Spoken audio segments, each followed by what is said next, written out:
That's a very general word, ano? It's very hard to pinpoint. Pero ang president doon, si Cory was talking about her marital relationship with Ninoy Aquino. Oh yes, there's no doubt about that. That's true. Tama rin siguro yun kasi sabi ko nga wala namang magulang na ayaw mapasama yung anak eh. Siyempre sa pananaw ng magulang, they knows best. Kasi totoo naman eh, meron diferensya ng konti eh. Okay mahal naman ako ng mami ko kahit anong mangyari. Alam mo, hindi naman dapat lang ipinaglalaban eh. Dapat itignan mo rin yung sitwasyon eh. Maraming masyado nasasaktan eh. Maraming nalalagay sa sitwasyon na hindi ka dapat. Hindi naman kailangan kalbitin ka eh. Titignan mo lang ang sitwasyon na, teka mo na, I think this is enough. So I think there should be a bold move na to put a stop on this. When you say you have to put a stop on this, cut ang line of communication between you? Well, no seeing each other, no dating, no dinners? Para gano'n na nga, parang ang matahimik, di ba? Kasi, in fairness naman kay Chris, na ano siya, na masyado siyang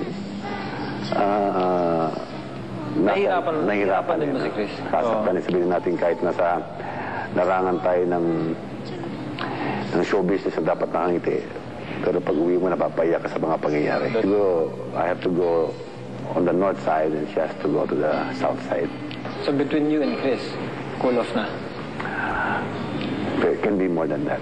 Para wag naman masyadong umiiyak. Oh, wala. Tama na muna. At walang nagagalit, walang nagsaside comment.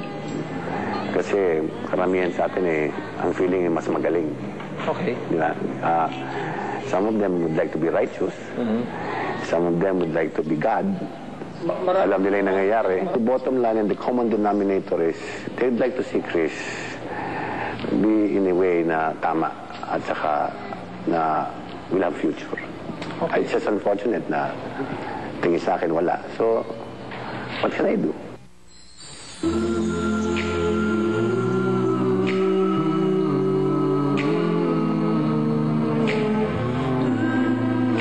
Said all this.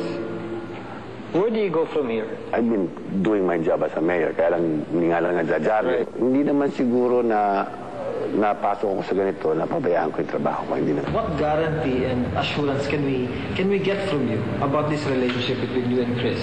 And between the family of Chris, who is very much against this relationship? Well, in this world, I don't think there is such thing as no risk or sure. But what I can say, ay nakikita ko yung mali, dapat itama. Kung kinakailangan ma-solve lahat to sa isang paraan, then somebody has to sacrifice. And I'm not trying to be a hero here. No? Yeah. I'm just trying to be more practical. And responsible. And responsible in the fact what's happening right now. In the future, I will be more careful. Siguro, I have to make everything legal. Yeah.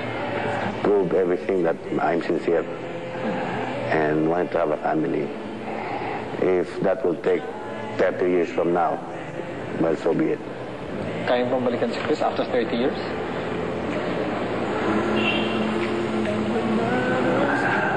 Only God knows. I'm not righteous and I'm not God. Thank you, Joey. Thank you. More power to you. Same to you. Makakaingit ka.